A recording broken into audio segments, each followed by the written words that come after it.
Welcome to Endurance Noise and Random Musings. I'm your host, Andy Noise. It is April 15, 2021, a Thursday. Not a lot going on in Endurance Noise, but Kipchoge is going to be running a marathon this Sunday. The last time he ran was in London, and he had some health issues, a ear issue, which I definitely would throw off your balance, and it was a cold, miserable day. And there's actually an article by Jonathan Gault goes into that, and how for years and years, since he's 17 years old, like 2003, he's had the same coach.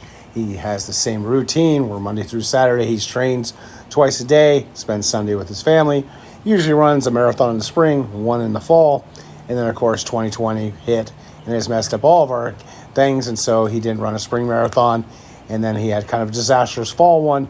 Of course the Olympics were coming and he was the defending champ, and so it's kind of questionable, is he going to be on the team? So far he's on the team, but they've listed 4 people on the team for Kenya. And so he wanted to run a spring race. All the majors are canceled, so they ended up doing this one. It was originally going to be in Germany. Now it's going to be in the Netherlands or Holland, something like that. They're going to run it at an airport. So it shall be interesting to see. Of course, he has a 2:01 PR. He's broke 2 hours in a time trial. And then the next closest guy is maybe 2:05. So he is definitely the class of the field.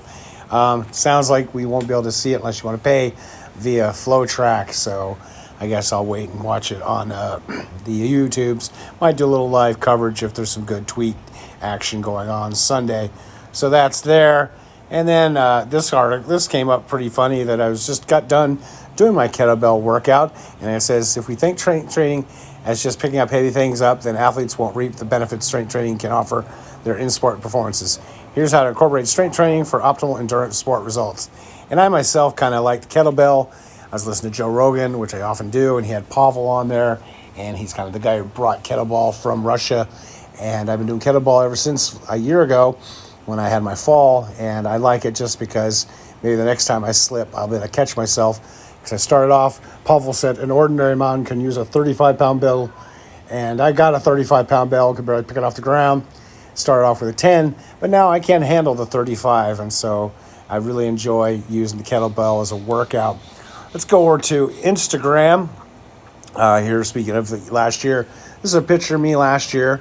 So after I slipped on March 9th, it took me almost a month before I could kind of walk, and then I was starting to do 20-minute miles, and next thing I know, I couldn't breathe, and here I am bent over, out of breath, doing like a 30-40-minute mile, not having any idea what was going on. And then spending a lot of time the week before I went to the hospital, I was sleeping out on my concrete patio, Miss Molly keeping an eye on me because I just couldn't lay in my bed. I couldn't breathe. And then ultimately, I eventually went to the hospital on April 25th with a congestive heart failure, and even did what I'm doing right now, shaved my head, just kind of going kind of crazy. It was so nice this morning to see school buses picking up school kids. Just the little things definitely tell you that it's back. And then I reposted Patrick Regan, who's going to be running at the Jackpot 100, and he says he's been training for the heat on the flats roads because he's got the USTF 100-mile race next Friday. I'm definitely going to be covering it. I might go up there and check it out. I'm not sure. Stack field with Zach Pitter, Jake Jackson, Ryan Montgomery, Light Ninja, and Jim Sweeney. And the ladies are going to have Micah Morgan and Susie Schweinhart and Marissa Lesick. And so it should be definitely good. There's $10,000 online. Or you get bonuses. Well, you get one for winning, but if you break the course record, you get a bonus, and if you break the American record, you get a bonus. This race is usually in February. I've gone there many times. The USTF loop is a little over a mile, and it's a really fast NASCAR-like loop. They also have a 2.5-mile loop that's more kind of like a Formula One kind of course with lots of different terrain. So the good thing is USTF, there'll only be maybe 50 runners, these super fast men and women, and then some age groupers going for age group titles and age group records. And I went there and I've done that course before, so should be pretty exciting. Should be fun to follow that. And there's Blake Caney back in 2013 running in Bakersfield, California in the fog run, and some other fog run people. Hard to believe that was 8 years ago when Blake Caney was running at Stockdale High School. So that is my endurance Instagram. Then my training myself. I'm finally getting some sleep, so I didn't head out the door till 6:30. The Weasel came out with me. In fact, that's why I say 6,000 we I always try and keep track of who I'm working out with. We is the Weasel, of course. Yo is in honor of my friend Yolanda Holder. So I did a 6K, and she was dropping me most of the workouts. So it was kind of funny that I wasn't able to hold on to her for the most part. In fact, I think I got a picture here. All these other stats. Yeah, there she is in front. She stayed in front of me most of the time. I just couldn't hang. So then I came home and then did my kettlebell workout. This is an easy week, so I'm just using the kettlebell, the 20-pound bell, and doing these drills from this great app that I use. And then this afternoon, even though it's beautiful weather out here, I probably should have went outdoors, but I got on my spin bike and did a iFit workout. Unfortunately, my watch does not calculate the distance, but oh well. So I did that workout, and then I did a Swift workout. I got this run transmitter. It's RUN that you put on your treadmill. I saw it when I was watching those indoor triathlon competitions on Swift, and I really like it a lot better than the watch, because with the watch, if you like grabs a bottle or your phone, it stops operating. This is, you attach it to your treadmill, and it's really nice little product. And so just did another one of their little workouts. Pretty dang slow, but it's how it worked. In fact, let me see here. If you go on to the iFit program, which I really like. I mean, I wish these apps would all talk to each other. iFit doesn't go with Strava, but here's the calendar. And so this is the ride I did. They say I went 6.7 miles. It's really spooky watching this young lady ride in Jamaica, because the roads are really skinny, the people drive crazy, and they also drive on the wrong side of the road, and it's just kind of crazy. And then I did this Hanoi walk run on theirs too. Really nice. I really like this program. Just wish it would throw it up onto my Strava. And then lastly, here's my Fitbit data. You know, the resting heart rate still kind of elevated. You can see this morning, chasing the weasel, my heart rate got up, but then this afternoon, not very good. The beta blockers just keep my heart rate from going very high. It's very, very difficult. Get to see my doctor in a couple weeks, and I'm going to see if I can get off of them things. 7.5 hours of sleep, very happy with that. In fact, yesterday I took a nap at 1, and today I took a nap at almost 2 o'clock after playing some poker. The medication I'm on, the blood pressure medicine and the beta blockers and the Lasix, do make me fall asleep, and I'm glad I'm back to sleeping well, because as you can see here, let's go back here. You know, when I got that dang COVID vaccination, you can see it. Look at that. Just the sleep went to shit right when I got it, and it was way below my 5 hour. And then thankfully, bam, now it's getting back to better than normal. So I'm really happy with that. That was pretty much my effect. And then, of course, the workouts, they just added this little smart track thing. I'm not sure why that's there, but just walking, and been pounding the fluids. I should get 96 today, which is my goal. That's water. I drink other drinks besides that, obviously.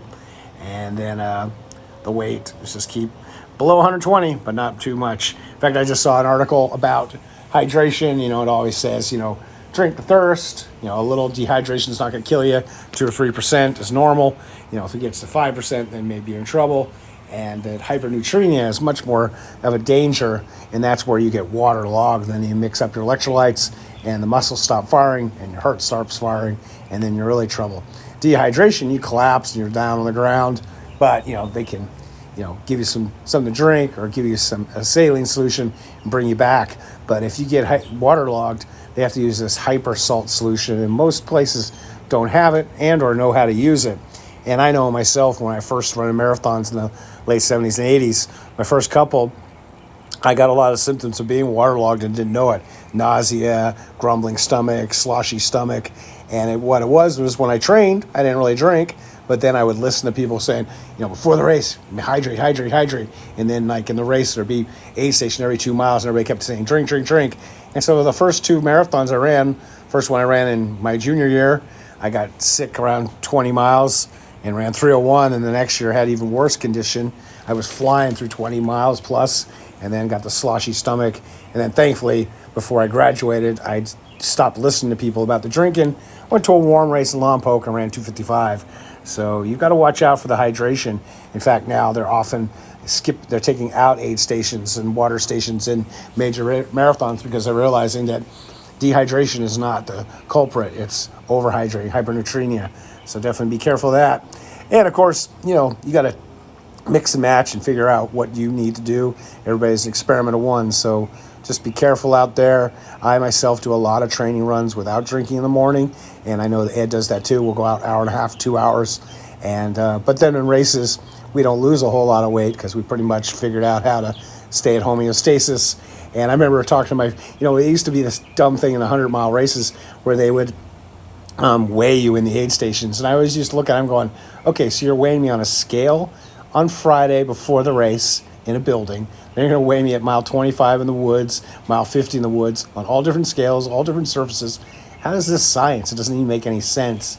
And then, of course, I had friends back in the day who did have problems with losing weight. Well, not problems, they just lost weight. They would, before they get to an aid station, they would just pick up rocks and put them in their pockets to fool the people. And in fact, later on, when they still were doing some of these weigh stations, they said, well, we're not so concerned about your weight. They're more like we can get a moment to talk to you and we can figure out whether you're okay or not. And especially if you start lying to us, then we know you're good to go. So that's kind of my story on that. The only time I've lately had to do weighing was when I went to the fans race in Minneapolis, Minnesota, 2 years ago. It was a great race. It was around this beautiful lake, a mile and a half paved. I ended up getting second in the 12-hour walk. Did almost 44 miles. But they were really bugging us about you got to weigh in before the race. And I just ignored them. And then after an hour or two, they're getting all on me like, you got to come in here and weigh yourself. So I had to stop what I'm doing. And when you're walking, you really don't want to stop because you're only going 4 miles an hour or less. And so I had to stop and weigh myself. And then they made me stop 2 or 3 more times. And it was just so frustrating because I was like, you do know there's no science backing up this whatsoever. And I'm pretty good at keeping maintaining my weight. I mean, I did my first 6-day race, did 322 miles, started at 248 and finished at 248. So that was kind of a little article about hydration. So 2 articles I saw today, the hydration one and, of course, the Kipchoge one. If you follow me on Twitter, you can check those articles out. And thank you guys for all the likes. And thank you for subscribing. And as always, stay healthy and be boring. And, just that's the way you'll get better.